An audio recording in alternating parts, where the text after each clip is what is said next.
영원한 멸망에서 영원한 생명으로 인도하신 삼일체 하나님의 크신 이름을 찬송드립니다. 요한계시록 2장 10절의 말씀입니다. 너는 장차 받을 고난을 두려워하지 말라. 볼지어다 마귀가 장차 너희 가운데에서 몇 사람을 옥에 던져 시험을 받게 하리니 너희가 10일 동안 환난을 받으리라. 내가 죽도록 충성하라. 그리하면 내가 생명의 관을 내게 주리라. 아멘. 우리가 살아가는 시대의 특징 가운데 하나는 모호함입니다. 소위 말하는 앰비기워티입니다. 진리와 정의에 대해서도 애매모호함이 증대되고 있습니다. 남성인지 여성인지 구분하기가 어려워지는 시대가 되었습니다. 또 하나는 불확실성입니다. 확실한 것. 무엇이 확실한 명제인지 정의인지 구분하기 어려운 시대가 되었습니다. 또 세 번째 특징은 무엇입니까? 복잡성입니다.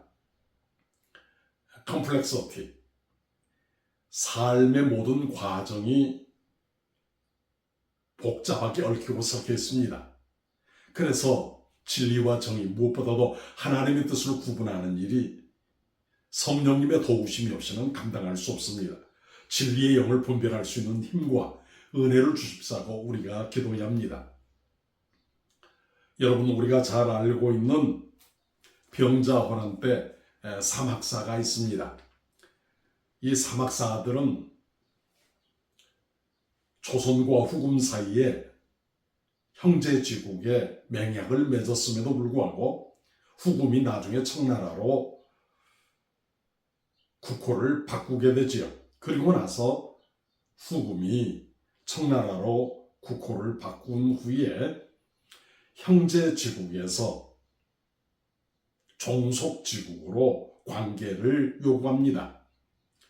그리고 명나라를 치기 위해서 병선, 전쟁에 나가서 싸울 수 있는 함선과 병력을 요구합니다. 그리고 세패, 종주국에 내는 많은 세금을 부담하도록 요청하고 있습니다. 최명길과 같은 척화론자도 있었지만 윤직, 오달제, 홍익한 같은 사막사도 있었습니다. 이 세 사람은 끝까지 청나라에 대해서 형제지국 관계로 서야 되지 우리가 종주국, 군신의 관계로 서서는 안 된다. 이렇게 척화론을 주장했습니다. 저들은 결국 중국 북간도로 끌려가게 돼서 서문성 밖에서 비참하게 죽음을 맞이했습니다. 참 안타까운 일입니다. 홍익현 그분은 나중에 말안장과 옷까지만 조선에 돌아왔습니다. 그분의 시신은 돌아오지 못했습니다. 끝까지 나라를 사랑하는 마음, 조선을 사랑하는 마음, 그 마음을 가지고 있었습니다. 회유와 협박 가운데서도 대의와 명분과 지조를 지켰습니다. 특히 홍익한 같은 분은 그의 아들과 그리고 둘째 아들, 그리고 며느리, 그의 부인까지 나라를 위해서 순절했던 모습을 보게 됩니다. 여러분, 마지노선이 있습니다. 제1차 세계대전 때 독일을 향하여 방어선을 구축하는 프랑스 군사정책입니다. 당시 국방부 장관이 마지노였습니다. 프랑스의 국방부 장관의 명령으로 독일의 전차와 장갑차들이 진격하기 어려운 참호를 구축해 놓았습니다. 여기까지 더 이상 물러서는 안 된다라고 하는 것입니다. 여기는 방어해야 된다는 것입니다. 우리의 신앙에도 마지노선이 있습니다. 끝까지 지켜야 할 선이 있습니다. 다른 것은 다 양보해도 이것을 양보해서는 신앙의 본질이 훼손됩니다. 위협을 받습니다. 오늘 본문의 말씀에 배경은 황제 숭배로 인하여 많은 핍박과 환란이 있었습니다. 종교다원주의로 인하여 영적인 혼란과 혼동이 있었습니다. 그 가운데서 믿음을 지킨다라고 하는 것이 얼마나 어려운 일이겠습니까? 사막사의 세 사람처럼 바로 홍익한, 오달제, 윤집처럼 끝까지 나라를 사랑하고 그리고 조선을 향한 뜨거운 열정과 애국 애족의 마음을 가졌던 것처럼 우리는 하나님을 향한 그 뜨거운 마음, 진리를 향한 마음을 갖고 있습니까? 오늘 본문의 말씀에 남아있는 것처럼 믿음의 선조들이 가졌던 그 열심을 우리가 가져야 된다라고 말씀하고 있습니다. 그리고 끝까지 믿음을 지키는 자에게는 관을 준다, 면류관을 준다라고 말하고 있습니다. 이 면류관은 크게 두 가지가 있는데 하나는 헬라어로 디아데마, 디아데마는 왕관을 말하지요. 또 하나는 스테파노스, 승리의 관을 말합니다. 끝까지 믿음을 지키는 자에게 주는 관은 디아데마가 아니라 스테파노스입니다. 왕이 쓰는 왕관이 아니라 스테파노스, 승리의 관을 말합니다. 스테파노스는 운동 경기에서 최종적으로 승리하는 선수에게 주는 관입니다.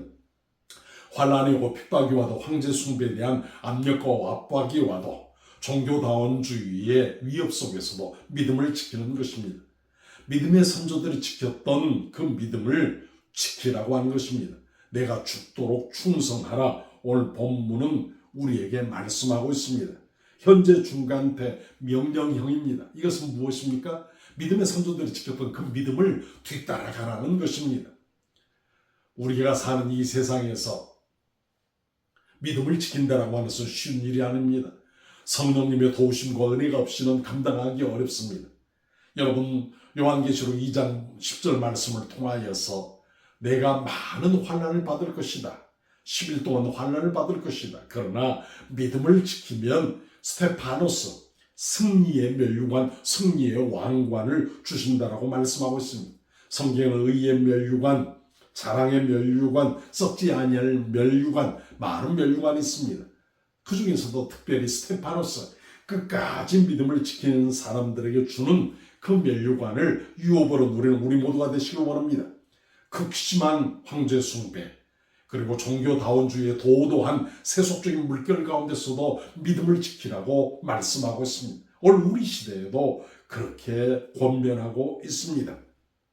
형제 관계가 군신 관계로 바뀌게 되고 그리고 정묘호란 때 맺었던 형제 지국의 맹약을 모두 다 무시해버리고 조선에게 군량과 범선을 요구하고 우리를 종주국으로 모시는 속국이 되라고 말했을 때 끝까지 변함없이 조선을 사랑했던 홍익한, 오달재, 윤직 이 사막사의 나라를 향한 충성처럼 우리는 여호와 하나님을 향한 변함없는 충성과 헌신으로 하나님께는 영광이요 많은 사람을 주께로 돌아오는 영적인 도움이 이 시대 베드로 안드레 같은 사람 낳는 어부가 되며 복음의 선한 영향력을 행사하는 우리 모두가 될 수 있기를 주님의 이름으로 축원합니다. 아버지 하나님 감사합니다. 모함이 우리 시대에 기조가 되었습니다. 불확실성과 복잡성, 진리가 무엇인지, 진실이 무엇인지, 정의가 무엇인지, 하나님의 선하시고 기뻐하시고 온전하신 뜻이 무엇인지 애매모호한 세상 가운데서 끝까지 계시의 말씀인 성경을 붙잡고 진리의 굳건히 서서 적과 구려는 가나안 땅에 이르게 하게 하시고 많은 사람을 주께로 인도하는 이 시대에 노아의 방주와 같은 사명을 감당하는 우리 모두가 되게 하여 주옵소서. 예수님 이름으로 기도합니다. 아멘.